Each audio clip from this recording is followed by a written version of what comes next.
Hello दोस्तों, good morning, नमस्कार। मैं Vipin sir, Vipin maths channel पे आपका स्वागत करता हूं।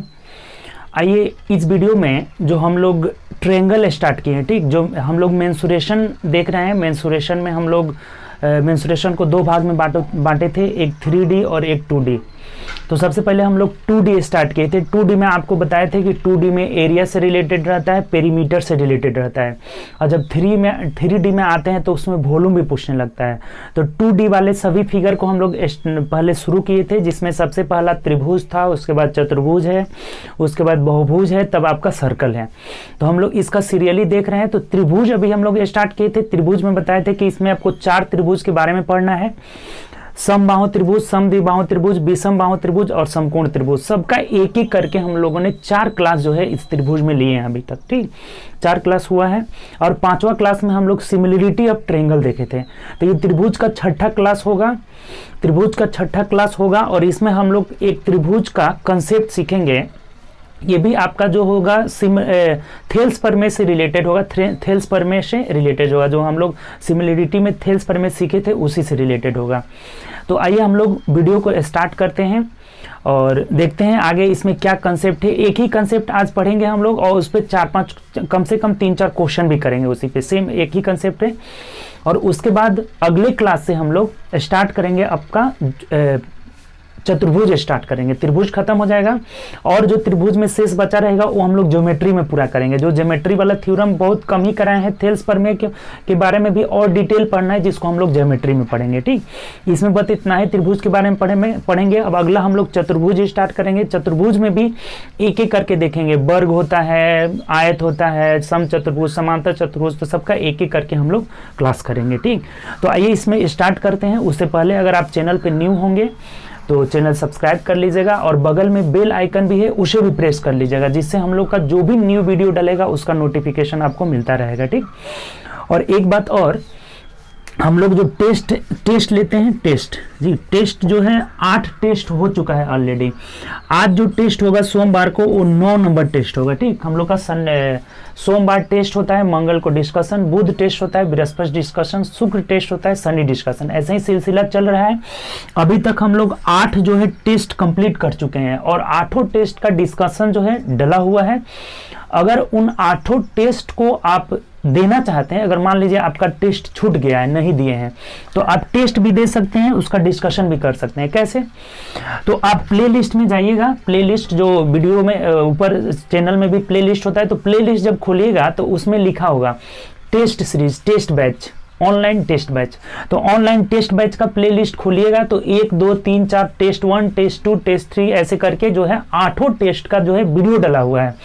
और सबसे पहले आपको टेस्ट देना है। अगर आपका पीछे छूटा हुआ है तो अभी वीडियो नहीं स्टार्ट करिएगा, उसके डिस्क्रिप्शन लिस्ट में जाइएगा तो चैनल, जो मेरा चैनल है उसका जो आपका टेलीग्राम चैनल है उसका लिंक उसमें डला हुआ है, और उस लिंक पे जाइएगा तो सभी जो है चैनल के लिंक पे जाइएगा, जो टेलीग्राम चैनल है मैथ्स बाय विपिन सर, तो उसमें टोटल जो टेस्ट हुआ है 8 टेस्ट का पेपर आपको उसमें अवेलेबल है। तो टेस्ट 1, टेस्ट 2, टेस्ट 3 ऐसे करके हैं, तो सभी टेस्ट को वहां से आप डाउनलोड कर सकते हैं PDF, और उसके बाद से आप उसका जो है क्वेश्चन बनाइए, और जो नहीं समझ में आता है उसको देखने के लिए डिस्कशन देखिए, ठीक। तो सब उसमें क्वेश्चन प्लस डिस्कशन डला हुआ है। तो ऐसे आप टेस्ट जो है दे सकते हैं। आज जो टेस्ट होगा हम लोग का 11 बजे होगा। 11 बजे हम लोग आएंगे लाइव। इसमें जो है हम लोग कैसे टेस्ट में जुड़ते हैं, तो आपको पता होगा कि मेरा पर्सनल नंबर है 9693037419। इस पे आप अपना नाम और एड्रेस लिख कर और हमें इन्फॉर्म करेंगे कि सर हमें भी टेस्ट देना है, तो हम आपको टेस्ट वाले ग्रुप में जो है ऐड कर देंगे, जो व्हाट्सएप ग्रुप है हम लोग का। और जब उसमें ऐड हो जाइएगा तो ठीक 11 बजे जो है आपको क्वेश्चन का PDF मिल जाता है, और उसको बनाना रहता है, और 12 बजे से पहले आपको आंसर भेज देना रहता है मेरे व्हाट्सएप नंबर पे, और उसके बाद फिर हम आपको आंसर की भेजेंगे, तो उससे मिला करके बताते हैं आपकी कितना रॉन्ग है और कितना राइट है, तो उससे आपका टॉप 10 रिजल्ट भी बनता है। तो ये टेस्ट वाला सिलसिला हम लोग का चलता रहेगा, इसमें कोई आपका इंटरप्टेड नहीं आएगी, बाधा नहीं आएगी, टेस्ट अब लगातार चलता रहेगा। एक चीज और है हम लोग का इसमें, ठीक। देखिए ये जो हम लोग का टेस्ट तो आपका चलता रहेगा, जो 8 बजे वाला क्लास है, इसमें जो 8 AM में हम लोग डेली लाइव आते हैं, जिसमें हम लोग ये ट्रेंगल को ख़त्म कर दिया। अब लोग ट्रेंगल समझिए कि मेंसुरेशन में ख़त्म हो गया। तो अब इसमें जो चतुर्भुज शुरू होगा ना, तो इसमें आपका क्लास कुछ गैपिंग हो सकता है, इसमें एक आध क्लास गैप हो सकता है, कभी नहीं भी मिल सकता है, तो इससे घबराना नहीं है। थोड़ा सा घर पे शादी का माहौल है अभी, तो इसलिए हमको जैसे जैसे समय मिलेगा आपको वैसे वैसे वीडियो आपको प्रोवाइड कराएंगे, ठीक। तो इसमें थोड़ा सा ये हो सकता है, जो हम लोग का 8 बजे वाला क्लास चलता है, कि कभी आपको क्लास नहीं भी मिले या फिर कभी गैपिंग आए। 20 मई के बाद फिर हम लोग रेगुलर हो जाएंगे, ठीक। 20 मई के बाद फिर आपका जो 8 बजे वाला क्लास है ना, 8 बजे 8 AM वाला क्लास है, ये फिर रेगुलर हो जाएगा।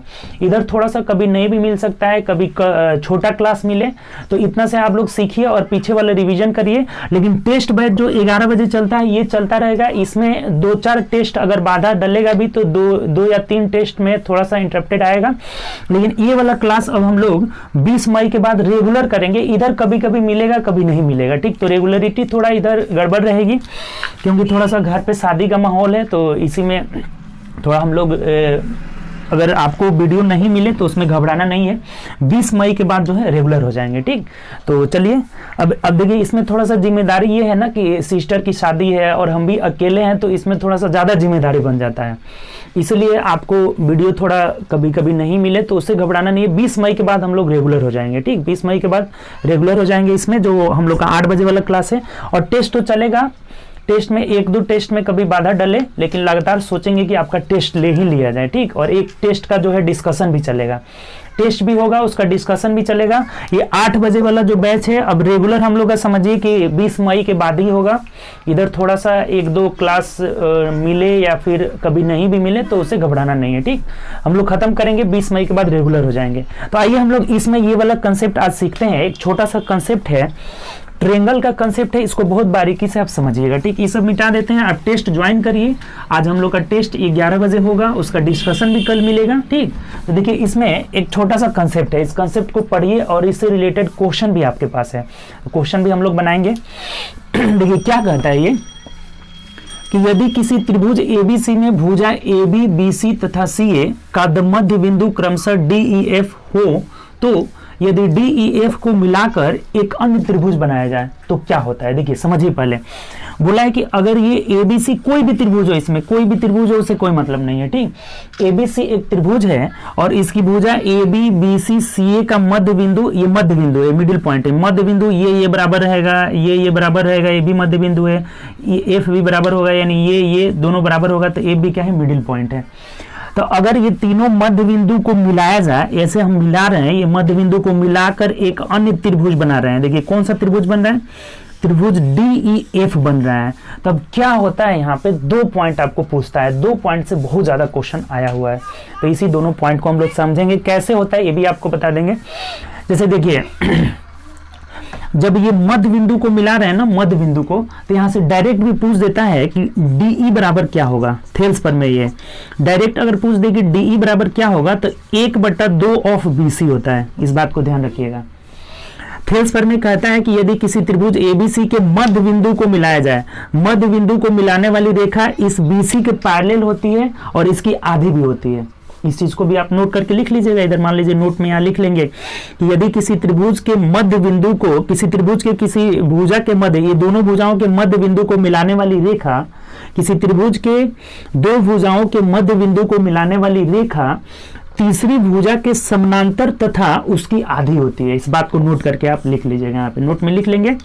क्या नोट में लिखेंगे, फिर एक बार समझ लीजिए। किसी भी त्रिभुज के 2 भुजाओं के मध्य बिंदु को मिलाने वाली रेखा तीसरी भुजा के आधी तथा समानांतर होती है। इस बात को आप नोट करके लिख लीजिएगा, ठीक।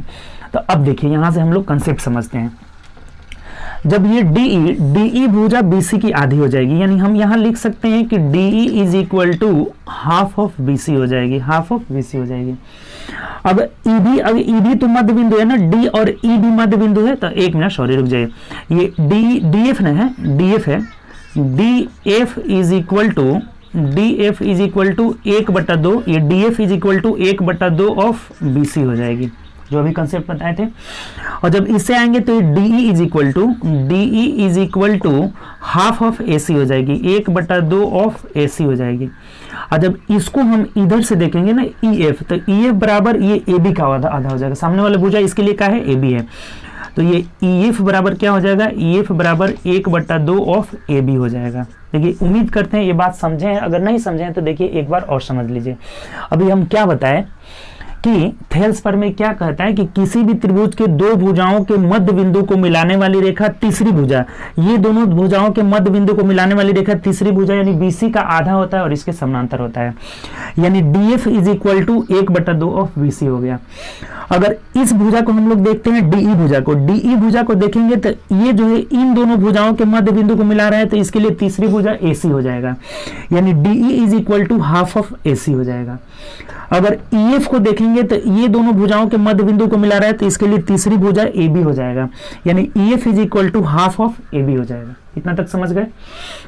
तो अब अगर मान लीजिए कि इन दोनों साइडों को हम जोड़ देते हैं, दोनों को अगर जोड़ेंगे तो इधर मिलेगा हमें क्या, तो DE plus DF plus DE, ये हो जाएगा क्या, तो DF plus DE plus EF हो जाएगा। EF बराबर इधर 1/2 कॉमन हो जाएगा, 1/2 of AB plus BC plus AC, सीधा कर दिए हम लोग।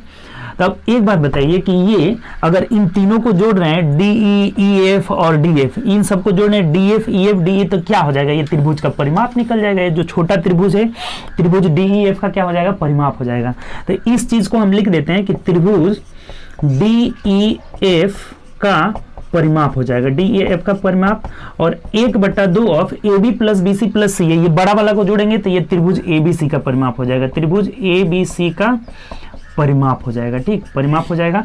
तो ये पहला पॉइंट यही हम यहाँ डायरेक्ट लिखे हैं। तो इतना नहीं करके, ये सब नहीं करके हम लोग डायरेक्ट याद क्या रखेंगे कि यदि किसी त्रिभुज ABC के मध्य बिंदुओं को मिलाया जाए, एक छोटा सा त्रिभुज बनाया जाए, अन्य त्रिभुज बनाया जाए, त्रिभुज DEF, तो जो त्रिभुज DEF का परिमाप होगा वो आधा हो जाएगा त्रिभुज ABC के परिमाप से। ये थ्योरम आप इससे समझ गए, थेल्स प्रमेय से ये निकलता है, सामने ये आधा हो जाएगा, ये आधा हो जाएगा, तो परिमाप भी क्या हो जाएगा, आपका आधा हो जाएगा। तो उम्मीद करते हैं ये बात याद रखिएगा। अभी हम क्या बताएं कि किसी भी त्रिभुज के भुजाओं के मध्य बिंदुओं को मिलाकर एक छोटा त्रिभुज DEF बनाया जाए, तो DEF का जो परिमाप होगा वो आधा होगा त्रिभुज ABC का। क्लियर हो गया पॉइंट, पहला पॉइंट आपका क्लियर हो गया। अब दूसरा पॉइंट भी डायरेक्ट याद रखेंगे, इसको निकालने की जरूरत नहीं है। क्या होता है, तो त्रिभुज D, अब अगर ये छोटा वाला का एरिया पूछा जाए, त्रिभुज DEF का क्षेत्रफल क्या होगा, तो 1/4 ऑफ त्रिभुज ABC का क्षेत्रफल। ये कैसे होता है, तो जब ये मध्य बिंदु को मिलाएंगे तो ये 4 बराबर त्रिभुज वाले एरिया में बांटेगा, इन सब का एरिया जो है बराबर होगा, इन सब का एरिया क्या होगा, बराबर होगा। तो अगर बराबर होगा तो देखिए 1 2 3 4 बराबर एरिया में बांट रहा है, यानी कि ये चौथाई हो जाएगा। ये अगर किसी भी छोटा वाला त्रिभुज का एरिया पूछा जाए, जैसे त्रिभुज DEF का एरिया पूछा जाए, तो 1/4 ऑफ त्रिभुज ABC का एरिया हो जाएगा। अगर मान लीजिए यही हमें पूछ दिया जाए कि आप बताइए त्रिभुज EFC का एरिया क्या होगा, तब भी यही हो जाएगा 1/4 ऑफ त्रिभुज ABC का। अगर पूछ दिया त्रिभुज ADF का एरिया क्या होगा, तब भी 1/4 ऑफ त्रिभुज ABC का एरिया हो जाएगा। अगर पूछ दिया त्रिभुज DBE का एरिया क्या होगा, तो 1/4 ऑफ त्रिभुज ABC का एरिया। यहां से एक बात और पूछता है, इस चीज को आप नोट कर लीजिए, इसको नोट कर लीजिए, नीचे वाला मिटाकर और क्या पूछ सकता है इसमें हम बता देते हैं। ठीक, इसको नोट कर लीजिए आप। चलिए, उम्मीद करते हैं नोट कर लिए होंगे। तो देखिए, हम मिटाकर आपको एक बात बता रहे हैं यहाँ पे, और एक चीज सीख लीजिए इसमें। कभी कभी आपको ये पूछ देता है ना कि ये जो चतुर्भुज बना हुआ है, इस चतुर्भुज का एरिया, फिर इधर से ये चतुर्भुज का एरिया पूछ देता है। मान लीजिए हमें यहाँ तीसरा पॉइंट एक और नोट कर लीजिए, पूछ दे कि चतुर्भुज BEFD, चतुर्भुज BEFD का क्षेत्रफल क्या होगा। तो देखिए, एक त्रिभुज यानी कि दो त्रिभुज बन जा रहा है, दो त्रिभुज बन जा रहा है, और पूरा त्रिभुज यानी कि ये दो चौथाई हो जाएगा, यानी आधा हो जाएगा। देखिए, ये दोनों मिलाकर आधा, ये दोनों मिलाकर के आधा, ये आधा आधा हो जाएगा। यानी हम ये कह सकते हैं कि 1/2 ऑफ त्रिभुज ABC का क्षेत्रफल हो जाएगा। ये बात अगर नहीं समझें तो देखिए फिर से समझ लीजिए। अगर ये 4 त्रिभुज है, एक इसका है, एक इसका है, एक इसका है, एक इसका है, मान लेते हैं सपोज डेट, तो हमें पूछा है कि इन त्रिभुज का एरिया क्या होगा, तो पूरे त्रिभुज का कितना होगा, तो 1 1 2 हो जा रहा है, और 2 और पूरे त्रिभुज का एरिया कितना है, 4 है, 4 को नीचे रख देंगे, अर्थात ये कितना हो जाएगा, आधा हो जाएगा, आधा हो जाएगा त्रिभुज एबीसी का एरिया। क्लियर हुआ है बात। कभी भी अगर किसी छोटे त्रिभुज के बारे में पूछेगा तो त्रिभुज का जो परिमाप होता है वो पूरे बड़े वाले त्रिभुज का क्या होता है, आधा होता है, और जो क्षेत्रफल होता है वो 1/4 होता है। अगर 2 त्रिभुज को मिलाकर के पूछ दे कि क्या होगा, तो आधा हो जाएगा, आधा हो जाएगा। चतुर्भुज BEFD का क्षेत्रफल 1/2 ऑफ त्रिभुज ABC का क्षेत्रफल। ये बात तीनों समझ लिए, कोई इसमें दिक्कत नहीं होना चाहिए। एक बार और पढ़ लीजिए, देखिए क्या बोले थे अभी कि किसी भी त्रिभुज के मध्य बिंदुओं को मिलाकर एक छोटा त्रिभुज बनाई जाए तो इस छोटे त्रिभुज का परिमाप अगर पूछा जाए तो आधा हो जाएगा त्रिभुज बड़े त्रिभुज के परिमाप का। अगर छोटे त्रिभुज का क्षेत्रफल पूछा जाए तो 1/4 हो जाएगा बड़े त्रिभुज के क्षेत्रफल का। अगर मान लीजिए यही चतुर्भुज के बारे में पूछ दिया जाए तो आधा हो जाएगा त्रिभुज ABC का। अगर इधर से भी इस चतुर्भुज के बारे में पूछा जाए तो ये भी 1 1 2 यानी पूरा आधा हो जाएगा त्रिभुज ABC के क्षेत्रफल का। इतना तक समझ गए, कोई दिक्कत नहीं। तब चलिए इस पे हम लोग कम से कम 4 क्वेश्चन आज कर लेते हैं। ठीक, 4 क्वेश्चन कर लेते हैं। देखिए क्वेश्चन क्या कह रहा है, देखिए क्वेश्चन पढ़िए क्या कह रहा है। पहला क्वेश्चन कि एक समबाहु त्रिभुज POQ के भुजाओं के मध्य बिंदु XYZ हैं। यदि त्रिभुज POQ का परिधि 24 सेंटीमीटर है तो त्रिभुज XYZ का परिधि क्या होगा। देखिए बहुत आसान क्वेश्चन है, आप डायरेक्ट अभी आंसर बना सकते हैं कि परिधि या तो इसका मतलब परिमाप पूछा होता है। बड़े वाले परिमाप का 24 दिया है तो छोटे वाले परिमाप का 12 हो जाएगा, आधा होता है। अब कैसे होता है, देखिए ये बोला हुआ है कि एक त्रिभुज है, समबाहु त्रिभुज है, PQR है और इनकी मध्य बिंदु XYZ है। देखिए मध्य बिंदु X है, ये Y है और ये Z है। तो ये कह रहा है कि यदि त्रिभुज PQR की परिधि, त्रिभुज PQR का पेरीमीटर दिया है, का परिमाप दिया हुआ है, हमें परिमाप कितना दिया है, 24 सेंटीमीटर दिया हुआ है। तो कह रहा है कि त्रिभुज XY, ये जो मध्य बिंदु को मिलाने से ये त्रिभुज बना है, त्रिभुज XYZ का परिमाप क्या होगा, यही हमें पूछा होगा कि त्रिभुज XYZ का परिधि या परिमाप क्या होगा। तो आपको क्या बताया कि 1/2 ऑफ पूरे बड़े वाले त्रिभुज का, त्रिभुज PQR का परिमाप कितना है, 24 है। तो 24 में 1/2 से गुणा कर लेंगे, 12 सेंटीमीटर हो जाएगा और यही हमारा आंसर हो जाएगा। देखिए कितना आसान है, लेकिन थ्योरम याद होना चाहिए तभी जाकर बनेगा। क्या बताया अभी कि बड़े त्रिभुज के तीनों भुजाओं के मध्य बिंदु को मिलाकर एक छोटा त्रिभुज बनाया जाए तो बड़े त्रिभुज के परिमाप का आधा हो जाता है। पहला पॉइंट ही है, बड़े त्रिभुज का आधा हो जाता है। यानी ऑप्शन से देखते हैं तो ऑप्शन नंबर C हम लोग का यहाँ से आंसर हो जाएगा, क्योंकि बड़े वाले त्रिभुज का परिमाप 24 दिया हुआ है तो इन छोटे मध्य बिंदु XYZ है तो XYZ का परिमाप कितना हो जाएगा यहाँ से, तो आपका 12 सेंटीमीटर हो जाएगा। कोई दिक्कत इसमें, आसान क्वेश्चन है। चलिए आगे बढ़ते हैं, नेक्स्ट क्वेश्चन देखिए। अगला क्वेश्चन क्या कर रहा है, पढ़िए आप। बोला हुआ है कि एक त्रिभुज की 3 भुजाएं 5 12 13 है। इस त्रिभुज के तीनों भुजाओं के मध्य बिंदु को जोड़कर एक छोटा त्रिभुज बनाया जाता है तो छोटे त्रिभुज का क्षेत्रफल क्या होगा। देखिए अब जहां आपको ये दिखाई दिया कि 5 12 13, तो आप ये तो अब समझ जाइएगा ना कि ये क्या, किस त्रिभुज की भुजाएं हैं। आपको बताए हुए हैं ट्रिपलेट की 5 12 13 होता है तो ये किस त्रिभुज की भुजाएं, समकोण त्रिभुज की भुजाएं हैं। इसमें तो कोई डाउट नहीं होना चाहिए।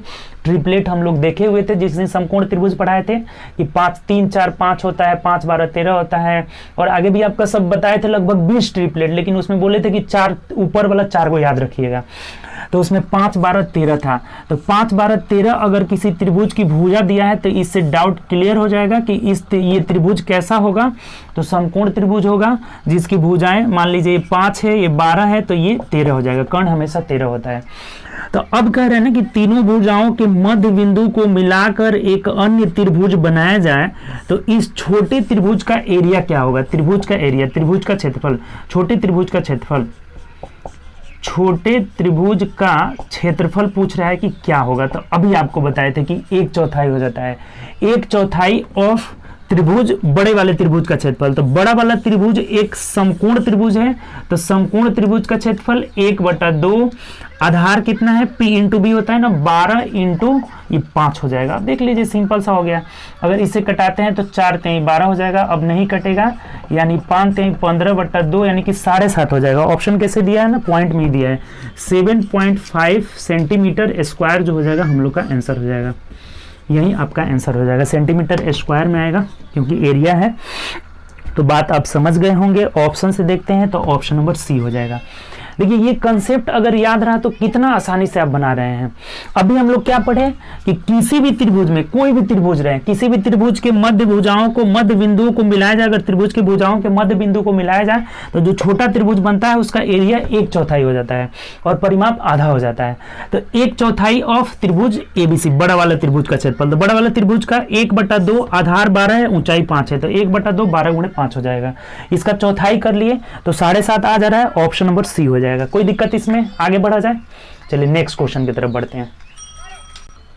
चलिए आज का 3 नंबर क्वेश्चन देखिए क्या कह रहा है। बोला हुआ है कि समबाहु त्रिभुज एबीसी की भुजाओं के मध्य, देखिए ये एक समबाहु त्रिभुज एबीसी है, फिगर भी बनाया हुआ है इसमें, ए बी सी है, और बोला है भुजाओं के मध्य बिंदु डी ई एफ है। देखिए मध्य बिंदु डी ई एफ, ये इसका मध्य बिंदु डी है, इसका मध्य बिंदु एफ है और इसका मध्य बिंदु ई है। ये फिगर ऐसे बनाया हुआ है, ठीक। डी ई एफ है तो त्रिभुज डी ई एफ और त्रिभुज डी सी एफ के क्षेत्रफल का अनुपात निकाले। अब देखिए इसको पहले आप मिला दीजिए, ये मध्य बिंदु को मिला दिए। तो अब हमें बोला है किसका किसका, तो त्रिभुज डी ई एफ का क्षेत्रफल अनुपात त्रिभुज डी सी एफ का क्षेत्रफल, डी सी एफ का क्षेत्रफल। देखिए ये आपको अभी बताए थे, त्रिभुज डी ई एफ, त्रिभुज डी ई एफ इसका क्षेत्रफल और त्रिभुज डी सी एफ इन दोनों के क्षेत्रफल का रेशियो पूछा है। तो ये तो आप आराम से कर सकते हैं कि 1:1 होता है। अभी आपको क्या बताया इसके बारे में कि ये समान भाग में बांटता है, 1 1 1 1। अगर एरिया, अगर ये मध्य बिंदु को मिलाया जाए तो इन सब चारों का एरिया आपस में बराबर भी होता है। वहां से आपको इसीलिए ना बताए थे कि अगर इस चतुर्भुज का एरिया पूछा जाए तो 1 1 2 यानी कि आधा हो जाता है।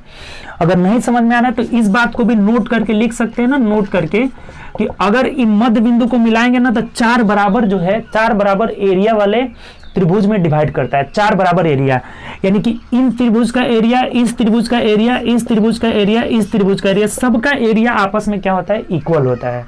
तो जब एरिया इक्वल होता है तो इस त्रिभुज का क्षेत्रफल, त्रिभुज डीईएफ का क्षेत्रफल और त्रिभुज डीसीएफ का क्षेत्रफल का रेशियो पूछ रहा है तो दोनों बराबर ही है, तो 1:1 हो जाएगा और यही हमारा आंसर हो जाएगा। ऑप्शन से देखते हैं तो ऑप्शन नंबर 4 में दिया हुआ है। ये देखिए 2016 सीजीएल प्री में पूछा हुआ है, आसान सा क्वेश्चन है। क्या बताया अभी कि ये छोटा वाला त्रिभुज का एरिया 1/4 होता है, पेरीमीटर आधा होता है। एक बात ये भी नोट कर लीजिएगा कि 4 बराबर एरिया में डिवाइड करता है, तो 4 बराबर एरिया में बांटेगा तो इस त्रिभुज, किसी भी त्रिभुज, 2 त्रिभुज किसी के भी बारे में पूछेगा 1:1 बराबर ही हो जाएगा। कभी मान लीजिए कह दे कि इसका एरिया की 25 है तो इसका एरिया क्या होगा, तो 25 ही हो जाएगा।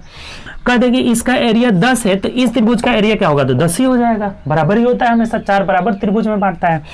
कभी मान लीजिए कह रहा है कि इस त्रिभुज का, ये छोटे वाले त्रिभुज का एरिया 10 है तो आप बताइए इन दोनों का एरिया कितना होगा, ये चतुर्भुज का एरिया कितना होगा, तो 10 इसका 10 इसका 10 10 कितना हो जाएगा, 20 हो जाएगा। तो ऐसे बहुत क्वेश्चन आया हुआ है।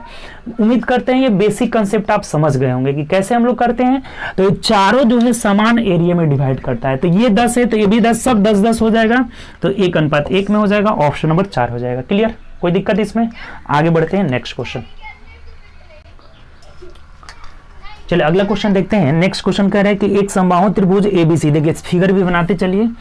एक समबाहु त्रिभुज है एबीसी। समबाहु त्रिभुज का मतलब क्या हुआ कि ए बी सी तीनों भुजाएं बराबर है, ए बी बराबर बी सी बराबर ए सी। हम इस बात को कह सकते हैं कि समबाहु त्रिभुज है तो तीनों भुजाएं क्या है, इक्वल है। अब कह रहा है कि ए बी सी के में डी ई एफ क्रमशः ए बी का मध्य बिंदु बोल रहा है डी है, डी जो है ए बी का मध्य बिंदु है डी, ठीक डी, और ई किसका है, बीसी का मध्य बिंदु है, बीसी का मध्य बिंदु ई है, और एफ जो है एसी का मध्य बिंदु क्रमशः लगाया था तो ये एसी जो है एफ एसी का मध्य बिंदु क्या है, एफ है। तो कह रहे कि तो चतुर्भुज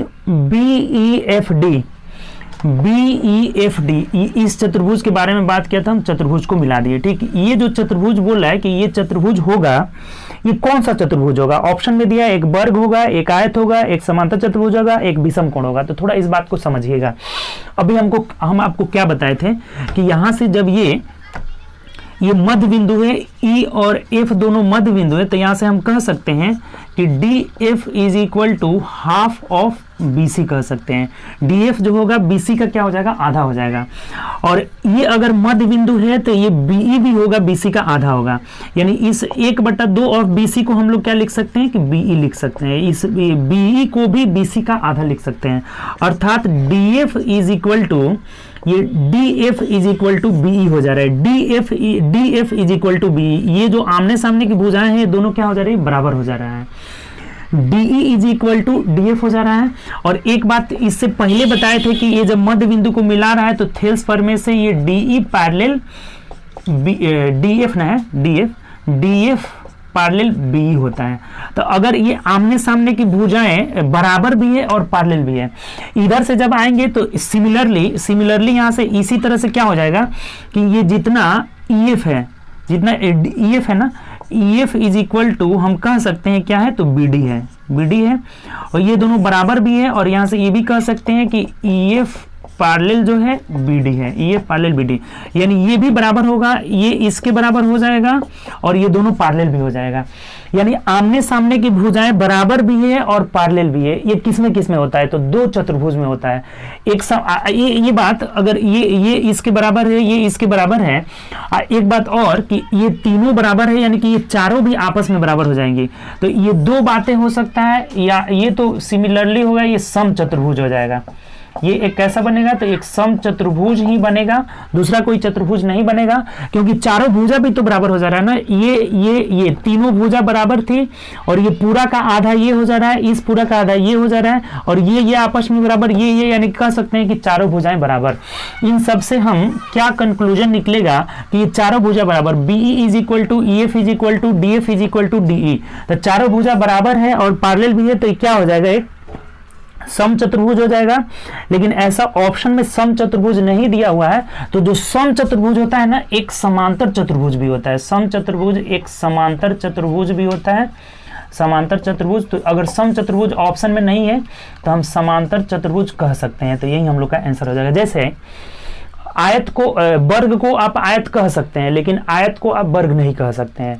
वर्ग को आयत कह सकते हैं, वर्ग को आयत इसलिए कह सकते हैं कि इसकी चारों भुजाएं जब बराबर होती है, आमने सामने की भुजाएं बराबर होती है, उसे आयत कहते हैं। और चारों भुजा बराबर होती है उसे वर्ग कहते हैं। ये सब सम चतुर्भुज, जैसे जब स्टार्ट करेंगे चतुर्भुज ना तो सब बताएंगे इसमें, लेकिन यहाँ क्वेश्चन आया है तो इस चीज को समझ लीजिए। आमने सामने की भुजाएं बराबर होती है, ये आयत में कहलाता है। अब वर्ग में चारों भुजाएं बराबर होती है, तो चारों भुजा बराबर, तो इसमें आमने सामने की भी तो बराबर है ना। तो हम वर्ग को आयत कह सकते हैं, लेकिन आयत को वर्ग नहीं कह सकते हैं।